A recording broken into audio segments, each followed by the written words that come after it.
സ്കൂളിൽ പഠിക്കുന്ന സമയത്ത് അല്ലെങ്കിൽ കോളേജിൽ പഠിക്കുന്ന സമയത്ത് തട്ടമിട്ട ഒരു മുഖം, എവിടെയോ ഒരു കുഞ്ഞു പ്രണയമുണ്ട്. ഒരു അവിഭാജ്യമായ ഘടകമാണ് ഇതിൻ്റെ. അതൊരു ഡിസ്കഷൻ ഒരു ക്ലൈമാക്സിലെത്തുമ്പോൾ ചിലർ ബഹുജനം പലവിധം നിയന്ത്രണം വിട്ടുപോകും. ഭാര്യ അറിഞ്ഞിട്ടാണോ ഈ ജീവിതത്തിലോട്ട് വന്നത്? അത് അങ്ങനെ ചോദിക്കുകയാണെങ്കിൽ ഭാര്യ വഞ്ചിക്കപ്പെട്ടു.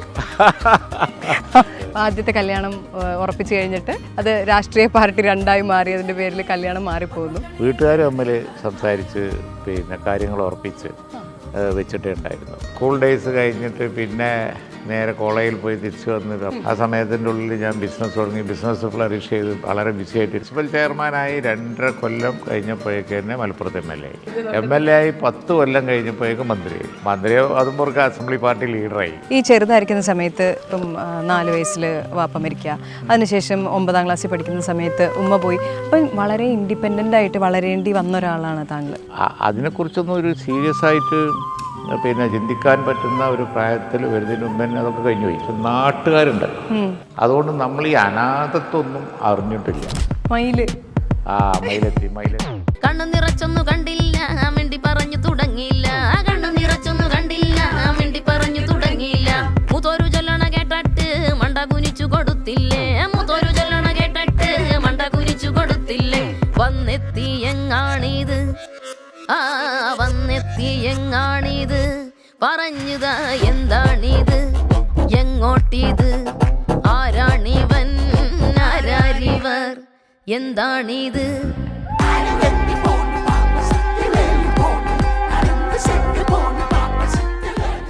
ഇങ്ങനൊരു വീട് ആരാണ് ആഗ്രഹിക്കാത്തത്? Bate homes for Kerala's leading tech enabled home builder.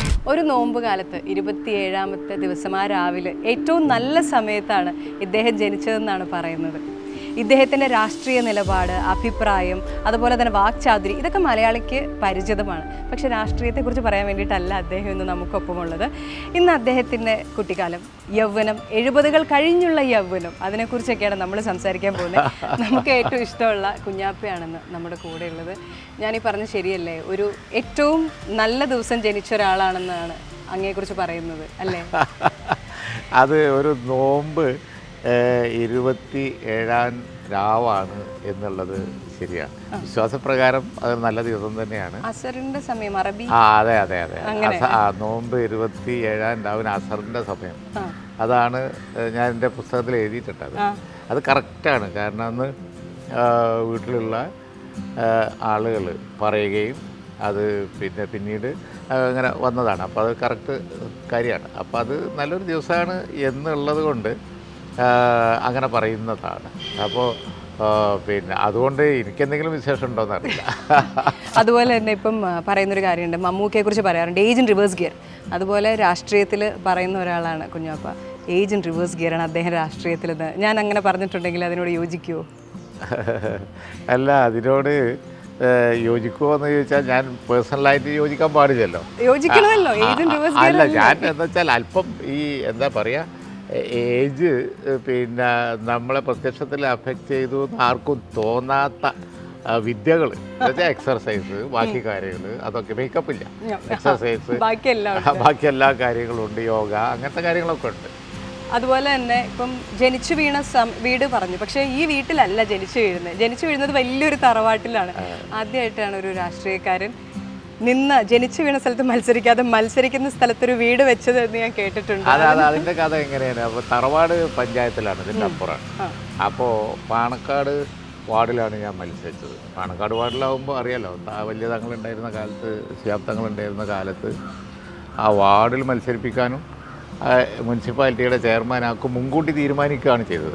തങ്ങൾ തീരുമാനിച്ചപ്പോൾ ഒരു പ്രോബ്ലം വന്നു, വീട് പഞ്ചായത്തിലാണെന്നല്ല. അപ്പോൾ ഞാൻ വീട് കെട്ടാൻ നോക്കിക്കണ സമയമാണ്. അപ്പോൾ തങ്ങൾ പറഞ്ഞു, എന്നാൽ പിന്നെ വീട് മുനിസിപ്പാലിറ്റി കെട്ടിക്കോ. പ്രശ്നം തീർന്നല്ലോ. പക്ഷെ പിന്നെ തിരിച്ചു പോയില്ല. ഒരു കൊല്ലം മുനിസിപ്പാലിറ്റി ഇലക്ഷൻ്റെ ഒരു കൊല്ലം മുമ്പ് തന്നെ വീട് പണി. ഞാൻ അങ്ങയെക്കുറിച്ച് കേട്ടിട്ടുള്ള ഒരു കാര്യമാണ്, കൃത്യസമയത്ത് രാവിലെ എഴുന്നേക്കും, രാത്രി കൃത്യസമയത്ത് ഉറങ്ങാൻ പോകും, അത് എന്ത് പ്രശ്നമാണെങ്കിലും അതുപോലെ നോക്കും. അതുപോലെ എല്ലാ ദിവസവും രാവിലെ എഴുന്നേറ്റ് നടക്കും, ഫാം ഹൗസിൽ പറ്റുന്ന സമയത്തൊക്കെ പോവും. ഉച്ചയ്ക്ക് വളരെ കൃത്യമായിട്ട് ഉറങ്ങും. ശരിക്കും ഇത്രയും ഓർഗനൈസ്ഡ് ആണോ അതോ ആളുകൾ പറയുന്നത്? അല്ലല്ല, ഈ ആരോപണങ്ങളൊക്കെ ശരിയാണ്. ആരോപണങ്ങളല്ല അപ്പോൾ അതൊക്കെ. ഉച്ചയ്ക്ക് കിടന്നുറങ്ങാൻ പോവും എന്ന് പറഞ്ഞത് കറക്റ്റാണ്. ഞാനെപ്പോഴും അതേക്കുറിച്ച് ആരെങ്കിലും ചോദിച്ചാൽ തമാശ പറയാറുണ്ട്. ഇലക്ഷൻ മത്സരിക്കുന്ന കാലത്ത് ജയിക്കുന്നതും തോൽക്കുന്നതും ഞാൻ അറിയാറില്ല. കാരണം എന്താ വെച്ചാൽ കൗണ്ടിങ് ഉച്ചയും റിസൾട്ട് വരും. ഗവൺമെൻറ് പോയതും ഞാൻ അറിഞ്ഞിട്ടില്ല, ഗവൺമെൻറ് വന്നതും ഞാൻ അറിഞ്ഞിട്ടില്ല പലപ്പോഴും. പക്ഷെ ഞാൻ കേട്ടിട്ടുണ്ട് ഇത്രയും വർഷം നീണ്ട ജീവിതത്തിൽ ഒരൊറ്റ ഉച്ചയ്ക്ക് മാത്രം ഉറങ്ങിയിട്ടില്ല എന്നല്ലേ? ഒരു ഉച്ച ദിവസം മാത്രം ഉറങ്ങിയിട്ടില്ല എന്ന് കേട്ടിട്ടുണ്ട്. ഗവൺമെൻറ്റിൻ്റെ കോളിളക്കങ്ങൾ ഉണ്ടായ ഒരു തവണ മാത്രം. അല്ല, തീരെ ഉറങ്ങാൻ പറ്റാത്ത അത് അന്ന് ഇന്ന് ഞാൻ ഉറങ്ങിയിട്ടില്ല എന്ന് ലോകം കണ്ട ദിവസമാണ്. തീരെ ഉറങ്ങാൻ പറ്റാതെ പോയ ദിവസങ്ങളുണ്ട്. യാഥാർത്ഥ്യം മറിച്ച് വെച്ചുകൂടല്ലോ. പോയ ദിവസങ്ങളുണ്ട്. പക്ഷേ 99% ഉറങ്ങിയിരിക്കും എന്നേ പറയത്തുള്ളൂ. അവിടെ ഈ പിന്നെ ഒരാളുടെ ഭൂരിപക്ഷത്തിന് ഇരിക്കുമ്പോഴാണെന്ന് തോന്നുന്നു ഇപ്പോൾ ക്രൈസിസ് വന്ന ആ സമയത്ത് അതാണ് അതിന് പബ്ലിസിറ്റി കിട്ടിയത്. ആ സമയത്ത് ഉറങ്ങിയിട്ടില്ല. അതുപോലെ ഞാൻ ചെറുതായിരിക്കുമ്പോൾ തൊട്ട് എന്നോട് തന്നെ ചോദിക്കുന്ന ചോദ്യമാണ്, ഈ രാഷ്ട്രീയക്കാരൊക്കെ എന്ത് കാര്യത്തിലാണ് അവരെപ്പോഴും വെള്ളം ഇടുന്നത്? അതൊരു വശം. രണ്ടാമത്തെ വശം, പാവങ്ങൾ അവർ ഇന്ന് ഈ വെള്ളം ഇടുമ്പോൾ അവർക്ക് നമ്മളെപ്പോലത്തെ കളർഫുൾ ഡ്രസ്സസ് ഒക്കെ ഇടാൻ ഒരു ആഗ്രഹം വരത്തില്ലേ എന്നൊക്കെയുള്ള ചിന്ത. അപ്പോൾ ശരിക്കും ഒരു രാഷ്ട്രീയക്കാരന് ഈ വെള്ളയോട് അങ്ങനെ ഒരു മമത, അതുപോലെ തന്നെ വേറെ ഡ്രസ്സുകളും സ്റ്റൈലുകളും പരീക്ഷിക്കാനുള്ള ആഗ്രഹം, ഇതൊക്കെ ഉണ്ട്? അല്ല, എൻ്റെ പഴയ പിന്നെ കാലമൊന്ന് ഫോട്ടോസൊക്കെ ഒന്ന് എടുത്തു നോക്ക്. ഒക്കെ നല്ല പുള്ളിയും കള്ളിയും ഒക്കെയാണ്. ഞാൻ വെള്ളയും ഇട്ട് നടക്കാറേ ഉണ്ടായിരുന്നില്ല.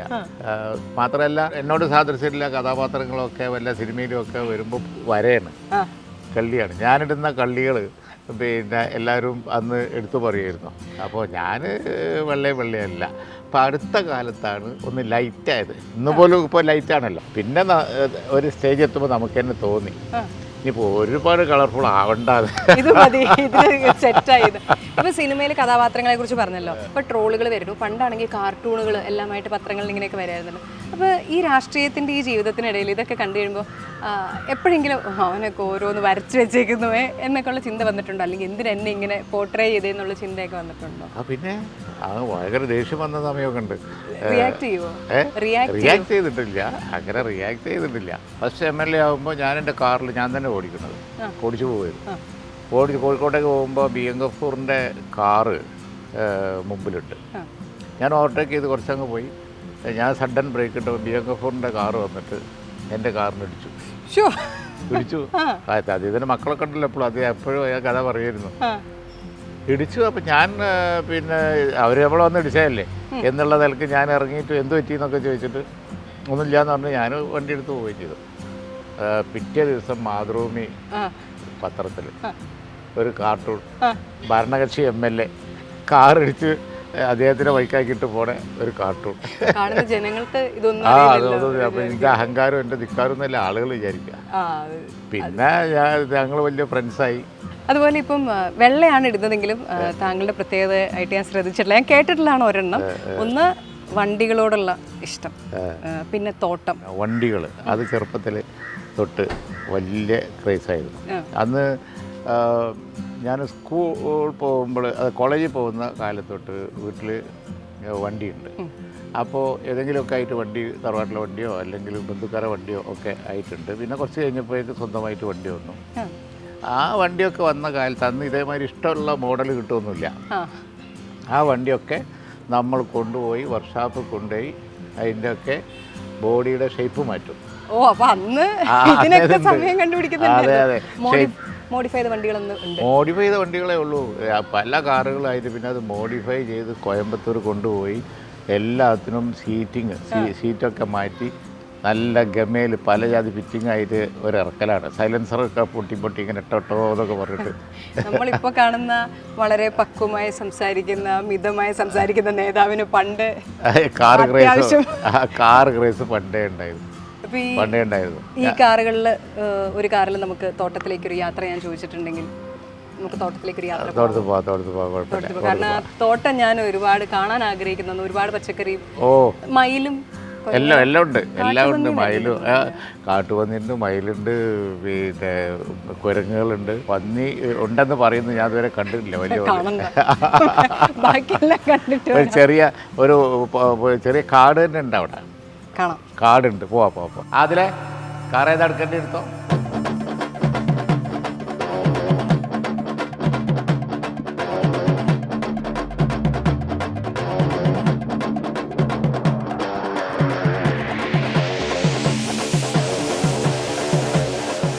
കാറ് റേസായിട്ട് പണ്ടേ ഉണ്ട്.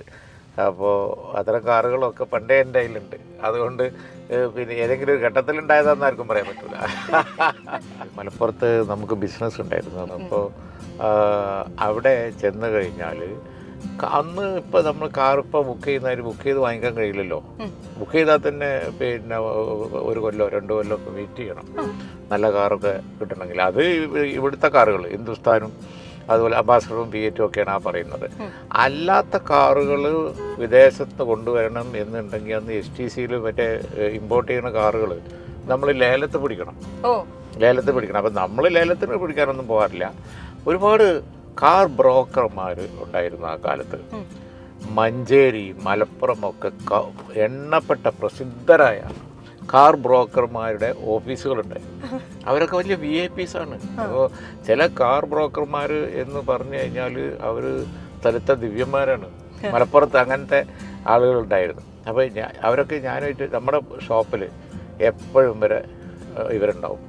കാരണം കാറിൻ്റെ ഭ്രമമുള്ള ആളുകൾ, ആളുകളൊക്കെ നമ്മുടെ അവിടെ കൂടും, പലരും വരും. അപ്പോൾ വന്നിട്ട് ആ കാർ അങ്ങോട്ട് ഈ കാർ ഇങ്ങോട്ട്, എന്നിട്ട് പിന്നെ പോയി എക്സ്ചേഞ്ച് മാറ്റങ്ങൾ പിന്നെ ഒക്കെ ഉണ്ടാവും. മഞ്ചേരി ഒരാളുണ്ടായിരുന്നല്ലോ, ഒരു പ്രസിദ്ധനായ ആൾ, എന്താ പേര്? കുഞ്ഞാമാക്ക അല്ലേ? മലപ്പുറത്തുള്ള ബത്തക്ക ഹംസ, അങ്ങനെയൊക്കെ ഉള്ള ആളുകളുണ്ടായിരുന്നു. അപ്പോൾ എന്താണെന്ന് വെച്ചാൽ അത് പോയി നോക്കുക, എക്സ്ചേഞ്ച് പുതിയത് വാങ്ങിയെടുത്ത് അപ്പം തന്നെ കൊണ്ടുവന്നിട്ട് വർക്ക്ഷോപ്പിൽ നമുക്കായിട്ട് എന്ന് പറയുന്ന പോലെയാണ് മലപ്പുറത്ത് ഒരു വർക്ക്ഷോപ്പ് ഉണ്ടായിരുന്നു. നാരായണൻ, ഇപ്പോഴും എനിക്ക് ഓർമ്മയുണ്ട്. നാരായണനല്ലേ? കാറ് വാങ്ങിയിട്ട് കൊണ്ടിട്ട് കൊടുക്കും. എംബസി ഉദ്യോഗസ്ഥന്മാർ ഡൽഹി കൊണ്ടുവരുന്ന കാറ് അവർ 1 കൊല്ലം 2 കൊല്ലം കഴിയുമ്പോൾ അവർ ലേലം ചെയ്യും. ആ കാറാണ് ഇവർ വാങ്ങിക്കൊടുത്ത് നമുക്ക് തരുന്നത്. അതിവിടെ കൊണ്ടുവന്ന് ഇപ്പം ഇതേപോലെയൊക്കെ മനോഹരമായ കാറാക്കി മാറ്റും. ഇറങ്ങി ടൗണിലൂടെ പോകുമ്പോൾ എല്ലാവരും നോക്കും, എവനൊന്നും നോക്കാത്തവരുണ്ടാവില്ല.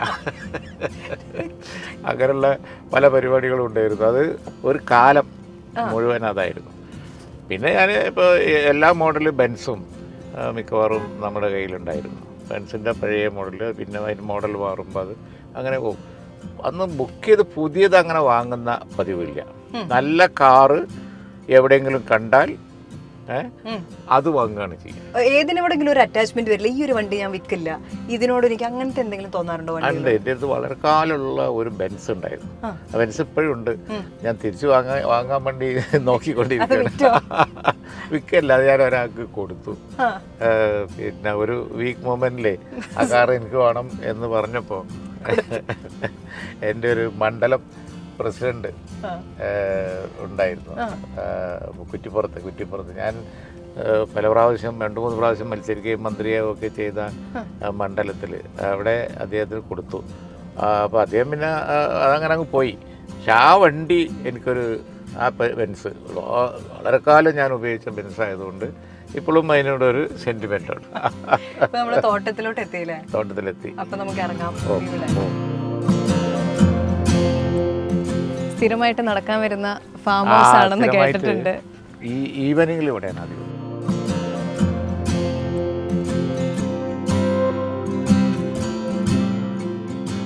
അപ്പോൾ ഇത് നോക്കാൻ വേണ്ടിയിട്ട് ആളെ നിർത്തിയേക്കുവാണോ? ഇത് മുഴുവൻ ചെയ്യാൻ വേണ്ടി ഇതിൽ നമ്മുടെ കൈവച്ച മരങ്ങളൊക്കെ ഉണ്ടോ ഇതിൽ? പിന്നെ ഇഷ്ടം പോലെ ഈ കാണുന്ന ഊതുമരമാണ്. ഇതൊക്കെ ഞാൻ തന്നെ കൊണ്ടുപോയി വെച്ചതാണ്. ഇവിടെ ഉള്ളതൊക്കെ ആ രീതിയിലാണ് ഉള്ള സാധനങ്ങൾ. ഇത് ഊതാണത്, ഊതുമരം. ഇതെല്ലാം ഉണ്ടാവില്ല എന്ന് പറഞ്ഞിട്ട് കൊമേഴ്സ്യലായിട്ട് കൃഷി ചെയ്താൽ ശരിയാവില്ല, അവർ പറഞ്ഞത് കറക്റ്റാണ്. ആസാമിലെ വെതറാണ് പിന്നെ ഇതിന് നല്ലത്. ഇവിടെ ഞാനിത് ഒരു വലിയ ഇവിടെ അങ്ങനത്തെ ഒരുപാട് മരങ്ങളുണ്ട് ഇവിടെ കൊണ്ടുപോയി വെച്ചിട്ട്. ആ കൂട്ടത്തിൽ ഊതും വെച്ചു എന്നേ ഉള്ളൂ. ഈ ചെറുതായിരിക്കുന്ന സമയത്ത് ഇപ്പം 4 വയസ്സിൽ വാപ്പ മരിക്കുക, അതിനുശേഷം 9ാം ക്ലാസ്സിൽ പഠിക്കുന്ന സമയത്ത് ഉമ്മ പോയി. അപ്പം വളരെ ഇൻഡിപെൻഡൻ്റ് ആയിട്ട് വളരേണ്ടി വന്ന ഒരാളാണ് താങ്കൾ. ഒരുപക്ഷെ ജീവിതത്തിൽ ഈ കാണുന്ന ഒരു സ്റ്റെബിലിറ്റി അല്ലെങ്കിൽ ആ ഒരു ഓർഗനൈസ്ഡ് സ്കിൽസൊക്കെ ശരിക്കും അങ്ങനെ അന്ന് ഒറ്റയ്ക്കായി പോയതുകൊണ്ട് നമ്മൾ സ്വായത്തമാക്കിയതാണോ? അല്ല, അതിപ്പോൾ എന്താണെന്നറിയോ, നമ്മൾ വളരെ ചെറുതൊക്കെ പിന്നെ ഗ്രഹിക്കാൻ, ഇതൊക്കെ മനസ്സിലാക്കാൻ പോലും പറ്റാത്ത പ്രായത്തിൽ നമുക്ക് പിതാവൊക്കെ നഷ്ടപ്പെട്ടു പോയി. അതിപ്പോൾ അങ്ങനെ അത് ആ നഷ്ടത്തെക്കുറിച്ചൊക്കെ ചിന്തിക്കാനുള്ള വളർച്ച പോലും നമുക്കായിട്ടില്ല. മദറാണെങ്കിൽ 9ാം ക്ലാസ്സിൽ നിന്ന് ഞാൻ 10ലേക്ക് ജയിച്ച ആ സമയത്തും പോയി. 10ാം ക്ലാസ്സിലാകുമ്പോൾ പോയി. അപ്പോൾ അതിനെക്കുറിച്ചൊന്നും ഒരു സീരിയസ് ആയിട്ട് പിന്നെ ചിന്തിക്കാൻ പറ്റുന്ന ഒരു പ്രായത്തിൽ വരുന്നതിന് മുമ്പ് തന്നെ അതൊക്കെ കഴിഞ്ഞു പോയി. പിന്നെ തറവാട്ടിൽ എൻ്റെ ഫാദറിനും ഡയറക്റ്റ് ബ്രദേഴ്സൊന്നുമില്ല, പക്ഷെ നാട്ടുകാരുണ്ടല്ലോ, നാട്ടുകാരും അതുപോലെ തന്നെ ചുറ്റിപ്പറ്റി നിൽക്കുന്നവരൊക്കെ ഉണ്ടല്ലോ, നമ്മളെ സ്നേഹത്തോടു കൂടി കാണുന്ന ഒരുപാട് ആളുകളുണ്ടായിരുന്നു. ഗ്രാമമല്ലേ, അതുകൊണ്ട് നമ്മൾ ഈ അനാഥത്വമൊന്നും അറിഞ്ഞിട്ടില്ല. ഞങ്ങൾ 2-3 ബ്രദേഴ്സും സിസ്റ്റേഴ്സും ഒക്കെ വളരെ സന്തോഷത്തോടു കൂടി വളരാനുള്ള ഒരു ഭൗതിക സാഹചര്യം ഉണ്ടായിരുന്നു. പിന്നെ നമ്മളിപ്പോൾ എങ്ങനെ പിന്നെ വന്നു എന്ന് വെച്ചാൽ അതൊക്കെ ഒരുമാതിരി എന്താ പറയുക, താനേ സംഭവിച്ച കാര്യങ്ങളാണ്. കോഴി പാത്തയാണോ? അതെല്ലാം ഉണ്ട്. പാത്തയുണ്ടല്ലേ? ഉണ്ട്. അപ്പോൾ എത്ര മുട്ട കിട്ടും? എനിക്കതിൻ്റെ കണക്കറിഞ്ഞൂടാ. എന്നാലും മുട്ട കിട്ടില്ലേ? അത് കിട്ടും. അത് വിൽപ്പന ഒന്നുമില്ല. പക്ഷേ ഈ കോഴിയെ കുറേ രാജുണ്ട്, അവരോട് ചോദിക്കാം. അതായത് നമ്മൾ ഒരു സാധനം തേങ്ങ ഒഴിച്ച് ബാക്കിയൊന്നും വെക്കാറില്ല. തേങ്ങ പിന്നെ പരമ്പരാഗതമായിട്ട് വിൽക്കുമല്ലോ. വേറെ ഒരു സാധനം, കോഴിമുട്ട, കോഴി. വൈഫ് വയനാടാണല്ലോ, ഓരോ സ്ഥലത്താണ്. ഇവിടെ നിന്നെല്ലാം കാണും. ഇവിടെ ഫുൾ കാണാം അല്ലേ? മയില്.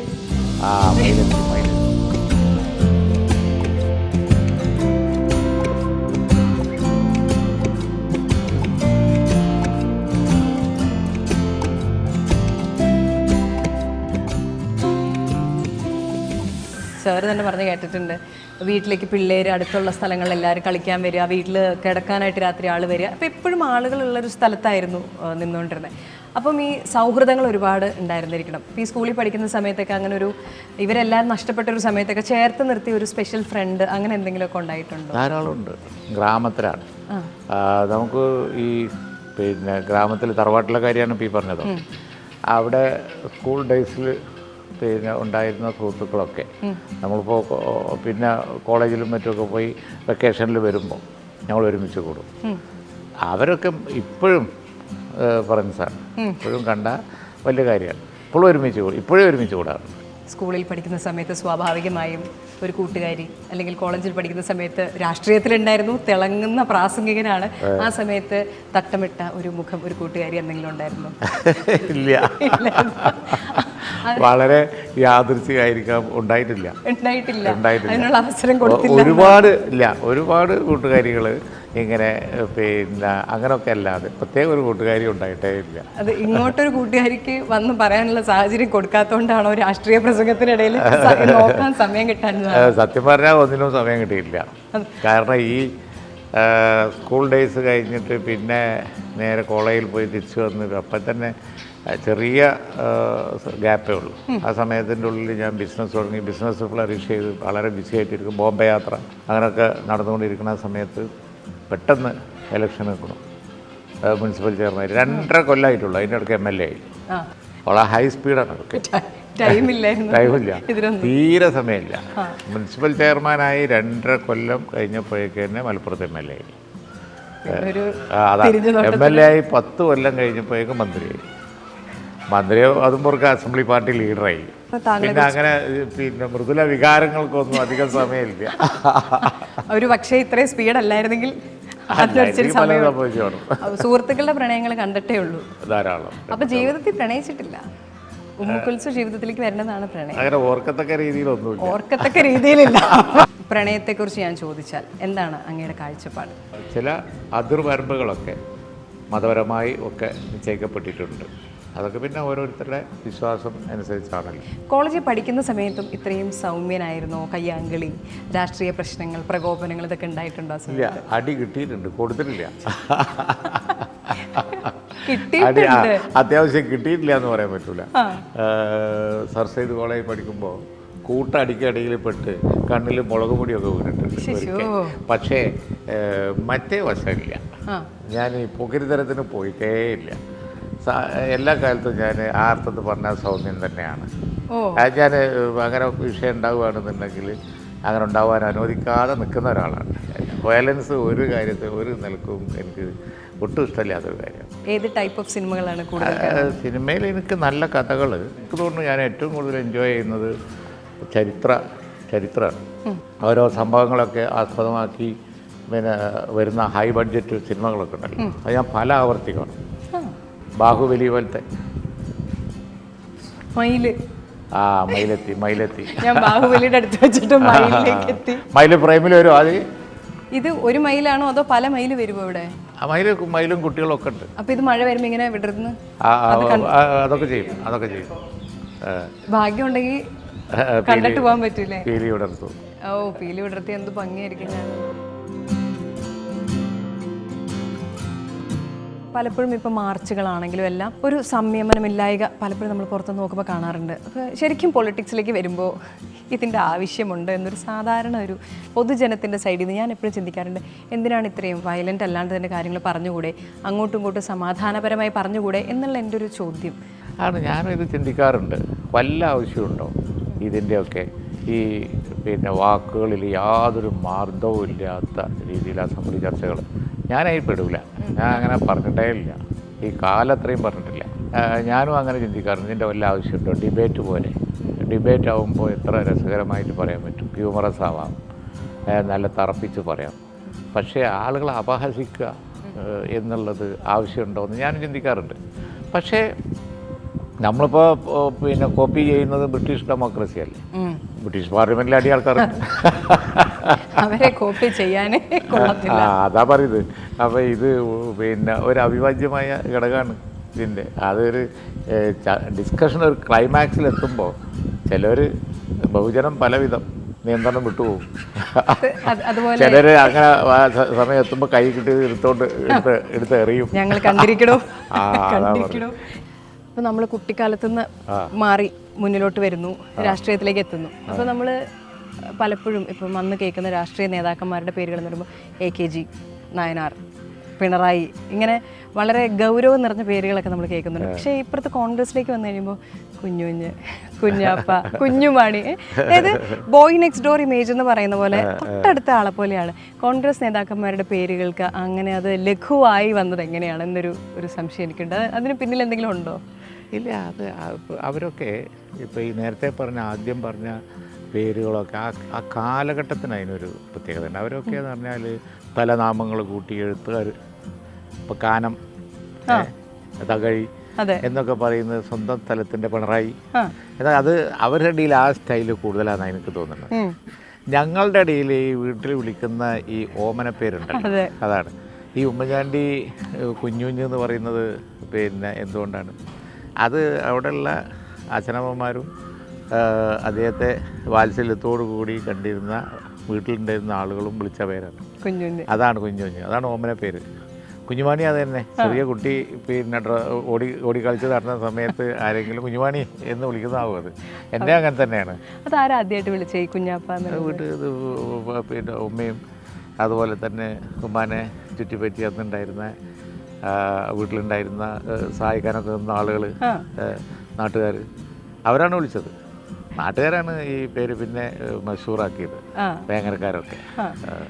അപ്പോൾ കുഞ്ഞുഞ്ഞ്, കുഞ്ഞാപ്പ, കുഞ്ഞുമാണി എന്നൊക്കെ എന്ന് പറയുന്നത് അങ്ങനെ ഈ ഓമനപ്പേര് വിളിക്കുന്ന ഒരു കൾച്ചറിൻ്റെ ഭാഗമാണ്. സാറിൻ്റെ ഏറ്റവും വലിയ പ്രത്യേകതകളിലൊന്ന് നേരത്തെ നമ്മൾ പറഞ്ഞു, സൗമ്യമായി പ്രതികരിക്കുക, അതുപോലെ തന്നെ സരസമായി പ്രതികരിക്കുക.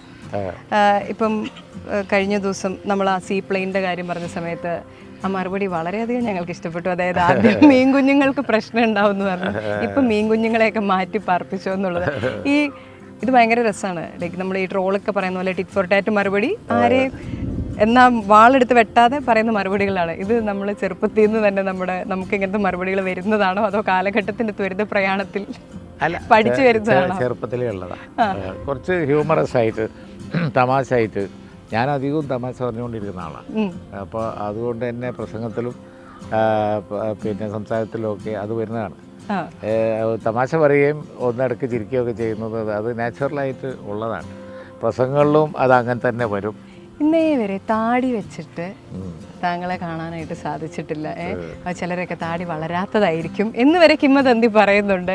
ഈ ഒരു ലുക്ക് അല്ലാതെ ഒരിക്കലും ഒരു താടി ലുക്ക് ഒരിക്കലും പരീക്ഷിച്ചു ഞാൻ ഒരിക്കൽ വെച്ച് നോക്കിയിട്ടുണ്ട്. അതാ തമാശ.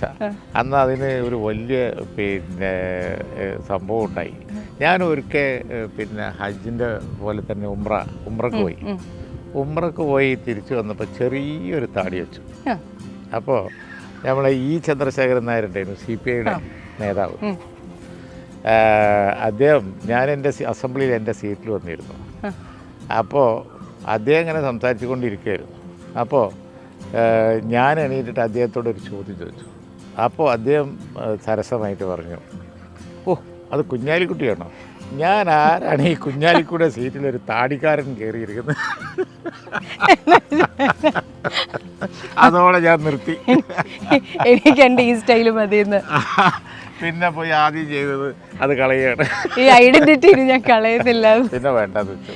അതുപോലെ താങ്കളുടെ ഒരുപാട് രസകരമായ കാര്യങ്ങൾ കേട്ടിട്ടുണ്ട്. ഇപ്പം കല്യാണത്തിന്റെ കാര്യം അത് പുറത്തുനിന്ന് നോക്കുന്നവന് രസകരമാണെന്ന് തോന്നുന്നു, അനുഭവിച്ചവനാണ് അതിന്റെ കാര്യം അറിയുള്ളൂ. ആദ്യത്തെ കല്യാണം ഉറപ്പിച്ചു കഴിഞ്ഞിട്ട് അത് രാഷ്ട്രീയ പാർട്ടി രണ്ടായി മാറിയതിൻ്റെ പേരിൽ കല്യാണം മാറിപ്പോകുന്നു. അതിനുശേഷമാണ് ഉമ്മുക്കുൽസു എന്ന് പറയുന്ന ആൾ ജീവിതത്തിലേക്ക് വരണേ. പക്ഷേ ഞാൻ ചോദിക്കട്ടെ, ഈ കല്യാണം മാറിപ്പോകുന്നൊക്കെ പറയുമ്പോൾ ശരിക്കും പെണ്ണൊക്കെ കണ്ട് ഉറപ്പിച്ചെല്ലാം കഴിഞ്ഞിട്ടല്ലേ ഇതൊക്കെ മാറിപ്പോകണം? അല്ല, അങ്ങനെയുള്ള കാര്യങ്ങൾ അന്ന് ഉണ്ടായിരുന്നില്ല. അതാ രസം. വീട്ടുകാർ തമ്മിൽ സംസാരിച്ച് പിന്നെ കാര്യങ്ങൾ ഉറപ്പിച്ച് വെച്ചിട്ടേ ഉണ്ടായിരുന്നു. അതാണ് ആ കാലത്തുള്ളൊരു സ്റ്റൈൽ എന്ന് പറഞ്ഞാൽ നമുക്ക് ചിന്തിക്കാനേ പറ്റില്ല. ഈ ചെറുക്കനും പെണ്ണും കാണുന്നത് പിന്നെ ഏറ്റവും അവസാനമാണ്. വീട്ടുകാർ തമ്മിൽ എല്ലാ ആലോചനയും കഴിഞ്ഞ് ഉറപ്പിച്ച് സിസ്റ്റേഴ്സൊക്കെ പോയി വല്ല സമ്മാനമൊക്കെ കൊടുത്ത് ആഭരണങ്ങളൊക്കെ കിട്ടി ഏതാണ്ടൊക്കെ കഴിഞ്ഞ് മറ്റു കാര്യങ്ങളൊക്കെ ഓക്കെ ആണെന്ന് കഴിഞ്ഞതിന് ശേഷം ആലോചിക്കും, അവർ തമ്മിലൊന്ന് കാണണോ. പക്ഷേ പലരും അതിൻ്റെ ആവശ്യമൊന്നുമില്ല. അപ്പോൾ അങ്ങനെയായിരുന്നു അങ്ങനെയുണ്ടായിരുന്നു. കുഞ്ഞപ്പ എന്താണ് പറഞ്ഞത്? എനിക്ക് കാണണ്ടെന്നാണോ? അല്ല, പിന്നെ ആ സ്റ്റേജിൽ എത്തുന്നതിൻ്റെ മുമ്പ് പിന്നെ ഈ പിളർപ്പ് സംഭവിച്ചു. വളർന്നു മാറി. ഞാൻ കോളേജിൽ നിന്ന് കഴിഞ്ഞ് നാട്ടിലെത്തിയ കാലഘട്ടത്തിലാണിത്. അതിൻ്റെ ഇടയ്ക്ക് തന്നെ പാർട്ടി വളർന്നു, പിന്നെ വേണ്ടി വന്നിട്ടില്ല. അപ്പോൾ ഈ അതിനുശേഷമാണല്ലോ ജീവിതത്തിലേക്ക് വയനാട്ടിൽ നിന്നും. അവരവിടുത്തെ ജന്മി കുടുംബമല്ലേ? അവരവിടുത്തെ പ്ലാന്റർമാരാണ്. അത് അവർ പഴയ ഫോറസ്റ്റ് വയനാട്ടിലെ ഫോറസ്റ്റൊക്കെ ഇന്നിപ്പോൾ പറഞ്ഞാൽ നമുക്ക് ഉൾക്കൊള്ളാൻ കഴിയില്ല. ഫോറസ്റ്റ് ഓൺ ചെയ്തിരുന്നത് 10-14 ഏക്കർ ഫോറസ്റ്റ് ഓൺ ചെയ്തിരുന്നത് ഇവരാണ്. അത് പിന്നെ നാഷണലൈസ് ചെയ്ത് പോയതാണ്. അവരുടെ ഫാദറുടെ ഫാദറും ഒക്കെ ആയിട്ട് പരമ്പരാഗതമായിട്ട് ഫോറസ്റ്റ് ഓൺ അവിടുന്ന് മരം ഗവൺമെൻറ് പെർമിഷൻ എടുത്ത് മരം കട്ട് ചെയ്ത് കോഴിക്കോട് കൊണ്ടുവരുന്ന പണിയും കാര്യങ്ങളൊക്കെ. അപ്പോൾ ഈ ഒരു ചുരുക്കം ഫോറസ്റ്റ് ഓൺ ചെയ്യുന്ന ആളുകളുണ്ടായിരുന്നല്ലോ കേരളത്തിൽ. കോവിലകം എന്നൊക്കെ പറഞ്ഞതിൽ അവർക്ക് ഇതുണ്ടായിരുന്നു. പിന്നെ ടി എസ്റ്റേറ്റും മറ്റേ അങ്ങനത്തെ പ്ലാന്റർമാരായി. അപ്പോൾ ഈ ഉമ്മുക്കുൽസു എന്ന് പറയുന്ന ആളെയും അവസാനം കണ്ടിട്ടാണോ കല്യാണം കഴിക്കുന്നത്? അത് കണ്ടു. അപ്പോഴേക്ക് കുറച്ചും കൂടി ഒക്കെ പരിഷ്കാരികളായി. സമയം കുറച്ചുകൂടി മുന്നോട്ട് പോയി. അപ്പോൾ ബിസിനസ് നടന്നുകൊണ്ടിരിക്കുന്ന സമയത്താണ് മുനിസിപ്പൽ ചെയർമാൻ ആകുന്നതിൻ്റെ മുമ്പ്. അപ്പോൾ രാഷ്ട്രീയത്തിന് മുന്നേ ഈ കല്യാണം അല്ലല്ലോ? അല്ല, സ്റ്റുഡൻറ് പൊളിറ്റിക്സ് എന്നുണ്ടല്ലോ. അതുകൊണ്ട് അത് കഴിഞ്ഞിട്ട് ഡിഗ്രി എടുത്ത് ഞാൻ നാട്ടിലൊന്ന് ഉടനെ കച്ചവടം തുടങ്ങാൻ, ബിസിനസ് തുടങ്ങാൻ. കച്ചവടത്തിൽ പിന്നെ ഇങ്ങനെ വലിയ നിലയിൽ ഹൈഫ്ലൈ ആയി നടന്നുകൊണ്ടിരിക്കുന്ന സമയത്താണ് വിവാഹം. പക്ഷെ അപ്പോൾ ആ വിവാഹത്തിന്റെ സമയത്ത് ശരിക്കും പൊളിറ്റിക്സിൽ സജീവമായിട്ടില്ല. ഓ, അപ്പോൾ ഈ പെണ്ണ് സ്റ്റുഡൻറ് ഇതുണ്ട്. അതേ ഉള്ളൂ. ഞാൻ ട്രഷറാണ്, വിദ്യാർത്ഥി സംഘടനയുടെ സംസ്ഥാന ട്രഷറാണ്. അപ്പോൾ ഈ ഭാര്യ അറിഞ്ഞിട്ടാണോ ഈ ജീവിതത്തിലോട്ട് വന്നത്? അതായത് ഒരു പൊളിറ്റീഷ്യൻ ഇനി എനിക്ക് ജീവിതത്തിൽ കാണാൻ കിട്ടില്ലാത്ത മനുഷ്യനായിരിക്കും എന്നുള്ളത് അങ്ങനെ ചോദിക്കുകയാണെങ്കിൽ ഭാര്യ വഞ്ചിക്കപ്പെട്ടു. കല്യാണം നടക്കുന്ന സമയത്ത് ഞാൻ നല്ല ബിസിനസ്സുകാരനാണ്. കുറച്ച് കഴിഞ്ഞ് 2-3 കൊല്ലം കഴിഞ്ഞപ്പോഴാണ് മുനിസിപ്പൽ ഇലക്ഷൻ വന്ന് ഞാൻ തിരഞ്ഞെടുപ്പ് നിൽക്കുന്നത്. മനസ്സിലായി പുള്ളിക്കാരിക്ക്. അതോടുകൂടി പോയി. ഇതാണ് എൻ്റെ ജീവിതം. അതോടുകൂടി പോയി. അപ്പോൾ ഈ ഉമ്മുക്കുൽസു എന്ന് പറയുന്ന ഒരു ആൾ ജീവിതത്തിലേക്ക് വരുമ്പോൾ ഒരു പൊളിറ്റീഷ്യൻ്റെ ലൈഫ് ഭയങ്കര ഡിഫിക്കൽട്ടാണെന്ന് നമ്മൾ വായിച്ച് കേൾക്കുക, അറിയാവുന്നവർ പറഞ്ഞൊക്കെ അറിയാം. കാരണം എപ്പോഴും നിങ്ങൾ ട്രാവലിംഗ് ആണ്, നാട്ടുകാരുടെ കാര്യങ്ങൾക്കാണ് എപ്പോഴും പ്രാധാന്യം കൊടുക്കുക. അപ്പം അങ്ങനെ ഒരു ആൾ ആളുടെ ജീവിതത്തിൽ ശരിക്കും ഒരു ഉമ്മു കുൽസു എന്ന് പറയുന്ന ഒരു വ്യക്തി വരുമ്പോൾ, ഒരു പത്നി വരുമ്പോൾ അതെങ്ങനെയാണ് അത് ബാലൻസ് ആയ ലൈഫ്, അല്ലെങ്കിൽ അതെങ്ങനെയാണ് അതിൻ്റെ ഒരു ഡൈനാമിക്സ് എങ്ങനെയാണ്? ഇപ്പോൾ ഒരുപാട് പിന്നെ ബിസി ആയിട്ടുള്ള രാഷ്ട്രീയ നേതാക്കന്മാരുടെ ആ സൈഡ് നമ്മൾ നോക്കുകയാണെന്നുണ്ടെങ്കിൽ പിന്നെ അവർക്ക് അവരുടെ ഭർത്താക്കന്മാരെ ഒന്നും കിട്ടൂല. അത് ഒരു വസ്തുതയാണ്. പോയാൽ പോയത് തന്നെ, വന്നാൽ വന്നത് തന്നെ, അത് തന്നെ ആയിരിക്കും. ആ അനിശ്ചിതത്വം അനുഭവിക്കേണ്ടി വരും. അത് ഞാൻ മാത്രമല്ല, എനിക്ക് തോന്നുന്ന ഒരു ഇതൊക്കെ എല്ലാവരും അത് അനുഭവിക്കും. കടന്നു പോയേ പറ്റൂ. ഞാൻ മുനിസിപ്പൽ ചെയർമാനായി കഴിഞ്ഞതിന് ശേഷം എൻ്റെ പ്രയോറിറ്റി പിന്നെ മുനിസിപ്പാലിറ്റി അല്ലേ. അതാണ് ഒരു നഗരസഭയിലുള്ള പ്രശ്നങ്ങൾ എന്തൊക്കെയാണ് എന്നുള്ളത് പറഞ്ഞറിയിക്കേണ്ട കാര്യമില്ലല്ലോ. അപ്പോൾ പിന്നെ വീട്ടിലെ കാര്യം അത് തദൈവ. വീട് മുഴുവൻ ഏറ്റെടുത്ത് നടത്തിയത് പിന്നെ ഈ പറയുന്ന കാര്യസ്ഥന്മാരും ആളുകളൊക്കെ അല്ല. അപ്പൊ എപ്പോഴും ഈ പറയുന്ന പത്നിക്കൊരു വലിയ സ്ഥാനം തന്നെ എല്ലാം ചെയ്യാം. ഇവരൊക്കെ മാനേജ് ചെയ്യുന്ന വീട്ടിലുള്ള ആളുകളെ അന്നും ഇന്നും എന്നും മാനേജ് ചെയ്യുന്നത് വൈഫാണ്.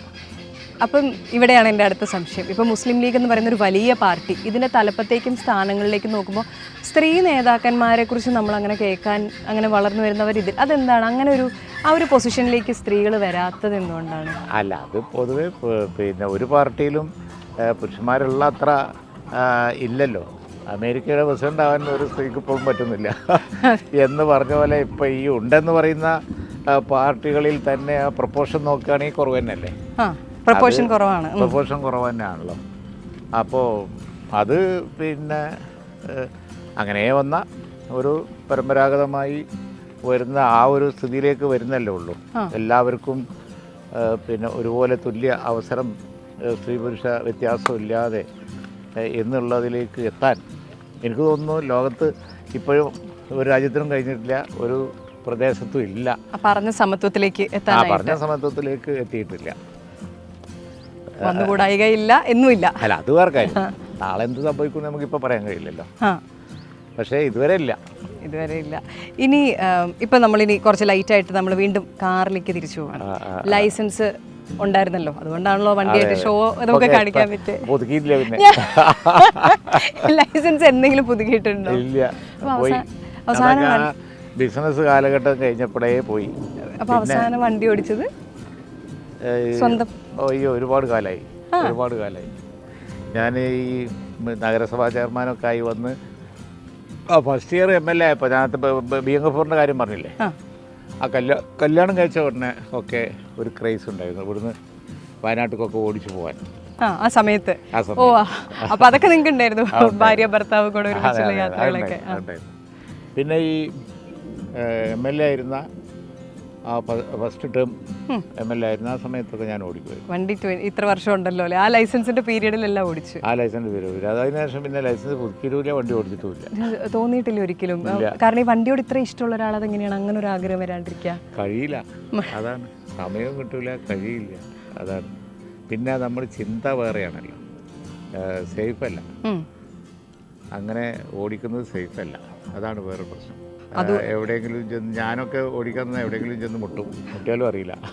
ഒരുപാട് ചോദ്യങ്ങൾ ഇവിടെ നിൽക്കണമെന്നും മയിലിൻ്റെ നൃത്തം ആസ്വദിക്കണമെന്നും എനിക്കുണ്ട്. പക്ഷേ ഇടിമിന്നൽ ഒരു സേഫ് അല്ലാത്ത കാര്യമായതുകൊണ്ട് മഴ വരുന്നതുകൊണ്ട് നമുക്ക് അകത്തേക്ക് പോകാം. മഴക്കാർ കാണുമ്പോഴാണ് മയിൽ നൃത്തം ചെയ്യാൻ തുടങ്ങുക. പക്ഷേ പിന്നെ മഴക്കാർ മാത്രമല്ല, ഇടിമിന്നലുണ്ട്.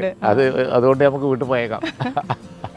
ഇപ്പൊ ഈ കച്ചവടത്തിന്റെ സമയത്താണല്ലോ നമ്മൾ ഈ വണ്ടിയിലോട്ടൊക്കെ ഒത്തിരി വരണേ. അപ്പൊ അതിന് മുന്നത്തെ ഇപ്പൊ സ്കൂളിൽ പഠിക്കുന്ന സമയത്ത് ഒരു ടീച്ചറാണ് പറയുന്നത്, നീ നല്ല മിടുക്കനാണല്ലോ. അങ്ങനെ ഹോസ്റ്റലിൽ എത്തുന്നു. അവിടെ നിന്ന് വളരെ യാദൃശ്ചികമായിട്ടാണ് പൊളിറ്റിക്സിലേക്ക് വരണേ. വീട്ടിൽ നിന്ന് പറഞ്ഞിട്ടല്ല, ഞാൻ അങ്ങനെ വിചാരിച്ചിരുന്നേ. വീട്ടിൽ നിന്നും പിന്നെ അതുവരെ വെൽവിഷേഴ്സും ഒക്കെ പൊളിറ്റിക്സിലേക്ക് പോകുന്നത് തടയാൻ വേണ്ടി മാക്സിമം നോക്കിയിട്ടുണ്ട്. അല്ല, എന്നിട്ടും അതിനിടയിൽ ടീച്ചർ പറഞ്ഞു ഡോക്ടർ ആവാനുള്ള മാർക്കുണ്ട്, അപ്പോൾ ഒരു വഴിക്ക് പോയാൽ ഡോക്ടർ ആകാമായിരുന്നു.